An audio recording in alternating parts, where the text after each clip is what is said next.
तो आज का वीडियो स्टार्ट करते हैं क्रिस बमस्टेड की अपडेट के साथ। और इस चैनल पर आई थिंक क्रिस को हम सबसे कम कवर कर पाते हैं and trust me guys, I don't want that to happen. But इस बार इस पूरे सीजन में क्रिस ने अपडेट्स अपने हर एक साल से, हर एक सीजन से ही कम शेयर करी हैं। और इस बार क्रिस के साथ कुछ इश्यूज भी चल रहे हैं जिनकी हम बात करेंगे आगे। पर सबसे पहले इस अपडेट की बात कर लेते हैं जो after a really long time Chris ने अपने इंस्टा हैंडल पर शेयर करी है, एक proper physique update. And Chris ने इस पोस्ट पर कोई कैप्शन तक यूज नहीं करा, और करें भी क्यों जब ये एक पिक ही सब कुछ बोल देती है। Chris is looking massive over here, I mean पूरी तरह से इवन ओपन डिवीजन के लिए रेडी क्रिस लग रहे हैं। इस पूरे साल क्रिस ने अपनी फिजिक छुपा कर रखी एंड सारे ही लोग, सारी ही ऑडियंस कभी रमॉन की बात करती रही तो कभी उड्स की। बट क्रिस ने एक अपडेट शेयर करी एंड डैम, सबके मुंह बंद हो गए। Chris is just looking like a mountain over here, thick, बहुत ही ज़्यादा थिक और डेंस मसल्स के साथ, बहुत ही ज़्यादा massive. Look at the legs guys. And Chris से आप हर साल एक चीज़ एक्सपेक्ट करोगे, वो है इंप्रूवमेंट्स। चाहे he has been training for a long time, और हर ही साल ऑलमोस्ट क्रिस की फिजिक एक पीक पर लगती है। जैसे इससे ज़्यादा अब क्या, अब क्रिस इससे ज़्यादा क्या इंप्रूव कर सकते हैं। बट नहीं, क्रिस हर साल ही कुछ ना कुछ एडिशन एक एक्सट्रीमली परफेक्शन वाली फिजिक में भी लेकर आते ही हैं। और सारे ही चैलेंजेस क्रिस के लास्ट ईयर के वर्जन को ही चेस करते रह जाते हैं। बट क्रिस तो सिर्फ और सिर्फ अपने आप से कम्पीट कर रहे हैं हर एक मामले में। खैर, ये तो हो गई फिजिक की बात। अभी रिसेंटली क्रिस ने अपनी हेल्थ से रिलेटेड भी एक इशू शेयर करा और बताया कि इस प्रेप की स्टार्टिंग क्रिस के लिए अब तक की सबसे डिफिकल्ट बिगिनिंग रही है। और अगर आपने मेरा पहले का क्रिस का वीडियो देखा होगा जिसमें मैंने क्रिस की पूरी जर्नी कवर करी थी, तो आपको पता होगा कि अपने करियर के सेकंड मिस्टर ओलंपिया के टाइम पर क्रिस एक ऑटो इम्यून डिसीज से काफी सीरियसली सफर कर रहे थे और काफी दिन हॉस्पिटलाइज भी रहे थे शो से पहले। और वो चीज उस टाइम तो कंट्रोल में आ गई थी, बट अब वो चीज फिर से एक बार काफी ज्यादा क्रिस को परेशान करने लगी है। एंड क्रिस ने इस पोस्ट में ये भी बोला था कि ये वो टाइम नहीं है जब क्रिस स्टेज को गुड बाय बोल रहे हैं। बट गाइस, इस पूरे पोस्ट का टेक अवे यही था कि Chris is thinking about stuff. I mean, we all know Chris से ज्यादा successful and popular body builder current time का कोई भी नहीं है। There is no one at his level. Multiple businesses, supplement lines, clothing lines, और अब तो जिम भी। अब तो क्रिस अपने खुद के जिम ओपन करने लग गए हैं। He has done it all and even more. और 4 मिस्टर ओलंपिया टाइटल गाइस, और इस बार अनडाउटेडली 5th टाइटल। तो क्या ये अपने आप में एक लेगेसी नहीं है? क्या क्रिस को और भी कुछ प्रूव करने की जरूरत है किसी को भी? He has done it all and succeeded. अभी रिसेंटली क्रिस का एक पॉडकास्ट भी हुआ था हैनी रैम्बोर्ट के साथ। वहां क्रिस ने ये तक बोल दिया था कि मैं चाहता हूं जब मैं बुढ़ा हो जाऊं तो मैं चल सकूं, विच मीन्स हेल्थ को प्रायोरिटाइज करना is more important for Chris. And I really believe guys, अब मैक्स टू मैक्स क्रिस हमें 2 साल और कंपीट करते हुए दिखेंगे, इस साल और नेक्स्ट ईयर, या हो सकता है इसी साल क्रिस रिटायर हो जाएं। इनके sister in law Ian Blair, उन्होंने भी इवन क्वालिफाइड होते हुए भी मिस्टर ओलंपिया के लिए, तब भी मिस्टर ओलंपिया से पहले ही स्टेज से रिटायरमेंट अनाउंस कर दी। अब चाहे कुछ भी रीजन हो, पैशन कम हो गया या फिर फायर कम हो गई, या फिर वो एक्साइटमेंट फील नहीं करते शो के लिए, जो भी बोला जाए, बट एक बहुत बड़ा एस्पेक्ट जो एक अंडरलाइन रीजन होता है किसी भी बॉडी बिल्डर के टाइमली या फिर ऐसे अचानक से रिटायरमेंट अनाउंस करने के लिए, वो बेसिकली हेल्थ रिलेटेड ही होता है। और यही क्रिस के लिए भी कुछ लग रहा है। और नेक्स्ट अपडेट है सैमसन डॉडा की, जो एक तरह से हार्डी को जवाब दे रहे हैं अपने इस लेटेस्ट वीडियो में कि I am not using any filter या फिर फोटोशॉप। क्योंकि सैमसन ने पहले तो ये वीडियो नहीं बल्कि ये पिक अपलोड करी थी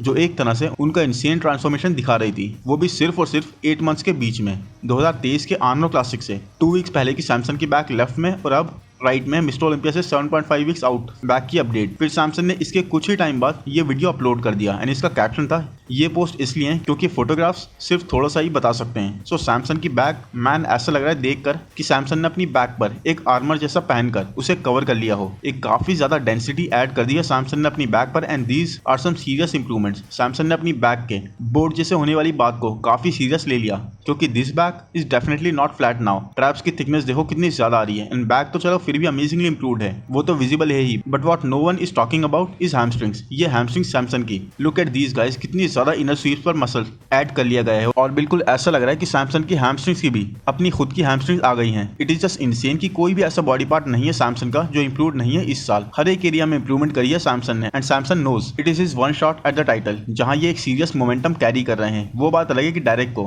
पार कर पाना बहुत ही मुश्किल होने वाला है। एंड गाइस, एक बहुत ही जबरदस्त रीजनिंग वाला वीडियो मैं जल्दी ही बनाऊंगा आप लोगों के लिए कि मुझे क्यों लगता है डायरेक्ट ये टाइटल जीतने वाले हैं इस साल। यस, मैंने प्रेडिक्शन वीडियो में बोला था कि हार्डी जीतेंगे, बट साथ ही मैंने एक और बात करी थी पॉलिटिक्स वाली। बट यही नहीं, इसके अलावा भी ऐसे बहुत सारे रीजन हैं जो मैंने जब बैठ के सोचा तो मुझे समझ में आया, जो मैं आपको बताऊंगा। और उनको जानने के बाद आप खुद सोचने पर मजबूर हो जाओगे कि डायरेक्ट एक्चुअल में टाइटल जीत सकते हैं। It is very much promising this year. इन एक बॉडी बिल्डर है जिनसे हार्डी को कोई शिकायत नहीं होगी, वो है निक। निक से इस मामले में कभी हार्डी को शिकायत नहीं हो सकती कि निक फिल्टर या फिर फोटोशॉप यूज करते हैं, क्योंकि फैंस आई थिंक सबसे ज्यादा निक को इस चीज के लिए अप्रिशिएट करते हैं कि एक तो विदाउट इवन हेजिटेटिंग निक टाइमली हमें प्रॉपर फिजिक अपडेट देते रहते हैं, और दूसरे ये सभी अपडेट्स एकदम ही रॉ होती हैं, विच मीन्स कोई फिल्टर नहीं होता और ना ही ये अपडेट्स कोई बिल्कुल ही परफेक्ट लाइट देखकर अपनी फिजिक को क्रिस्प करके शूट करी जाती हैं। So anyways Nick officially I think इस टाइम के सबसे ज्यादा फ्रीकियस्ट बॉडी बिल्डर बन गए हैं, मैसिव बॉडी बिल्डर बन गए हैं। आई मीन लास्ट ईयर के मिस्टर ओलंपिया से अब तक कितने ज्यादा बिगर निक हो गए हैं, ये तो काफी हैरान कर देने वाली बात है। निक इस अपडेट में बिग एज अ हाउस लग रहे हैं, आर्म्स तो जैसे ब्लो अप होने को रेडी हो। Huge proportions Nick has got and honestly guys ये मिस्टर ओलंपिया एक one of the greatest Mister Olympia होगा जहां पर सभी इंसेनली इंप्रूव्ड होंगे और सभी अपनी स्ट्रेंथ पर खेलेंगे। एंड निक डेफिनेटली अगर यही साइज रख लेते हैं, यही साइज ले आते हैं स्टेज पर और शेडिड आते हैं तो निक काफी लोगों को सरप्राइज कर देंगे और कई लोगों के ड्रीम्स पूरे होने से रोक देंगे। बस निक को एक कार्डियो बहुत ज्यादा करना अवॉइड करना होगा, क्योंकि नहीं तो उनकी लोअर बॉडी, उनके लेग्स फिर से अपर बॉडी के सामने और लैग करते हुए दिखाई देंगे। This time everything has to be perfect and I really see Nick Walker being Mister Olympia someday. And ये इस साल भी हो सकता है अगर हार्डी और डायरेक्ट परफेक्टली कंडीशन नहीं आते हैं और निक नेक्स्ट लेवल शेडिड बिल्कुल ही आर्नोल्ड क्लासिक की तरह और इस फ्री गियर मसल मास के साथ आते हैं तो Nick can seriously defy the odds. और निक को हल्के में तो डायरेक्ट और हार्डी भी नहीं लेते होंगे when he has proved himself and his focus every year. And no one can deny कि जब निक पहला प्रो शो खेलने आए थे उससे कहीं ज्यादा टेपर्ड वेस्ट कंट्रोल निक ने अब तक इंप्रूव कर लिया है। काफी स्ट्रीमलाइन निक की फिजिक अब पहले की कंपैरेटिवली लगने लग गई है। एंड लेट्स सी, मामला तो अब बहुत ही गर्म हो गया टॉप के बॉडी बिल्डर्स में, मतलब एक दूसरे पर कमेंट्स भी पास करने स्टार्ट हो गए हैं। And it is going to be an epic ride to the Mister Olympia from now on. और अब बात करते हैं गुड वीटो की, जिनका प्रो शो का डेब्यू वैसे तो इटली प्रो में होने वाला था बट वीजा ना मिल पाने की वजह से ही कुड नॉट कम्पीट। और फिर गुड वीटो ने कहा था कि अब वो किसी अमेरिकन शो में कम्पीट करेंगे इस साल और अपना प्रो शो डेब्यू तो उनको इसी साल करना है। और फिर गुड वीटो ने काफी टाइम तक कोई अपडेट नहीं दी और फिर अब रिसेंटली गुड वीटो ने जो ये अपडेट पोस्ट करी है, इनमें गुड वीटो कंडीशन वाइज तो ऐसे लग रहे हैं कि ही इज ऑन प्रेप, क्योंकि अच्छी कंडीशन, एक काफी नाली सी कंडीशन गुड वीटो की लग रही है इन अपडेट्स में। तो आई डोंट नो किस शो में दिखेंगे हमें ये। वैसे अच्छा ही हुआ इटली प्रो में नहीं आए, क्योंकि नाथन डियाश और रीगन ग्राइम्स के बीच में ये पिस कर रह जाते मेरे हिसाब से, तो इन्हें कोई भी मौका नहीं देने वाला था। बट गुड वीटो इंप्रेसिव यहाँ पर लग रहा है। लेकिन ये बात भी है कि इस वीडियो का एंगल थोड़ा सा साइड से लिया गया है मैनिपुलेट करके, बट इवन उसके बाद भी जो है वो तो है।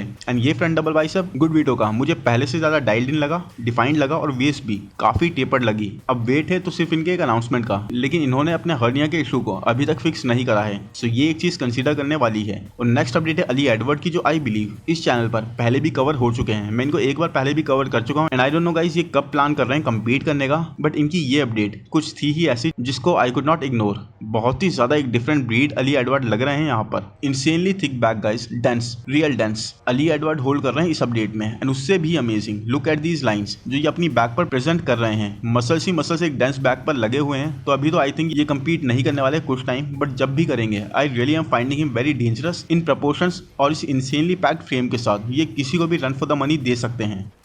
आई होप गाइस वीडियो आपको पसंद आया हो। पसंद आया है तो प्लीज़ लाइक कर दो, चैनल को सब्सक्राइब कर दो, नोटिफिकेशन बेल को दबा दो, इंस्टा पर फॉलो कर दो। Thank you, bye bye.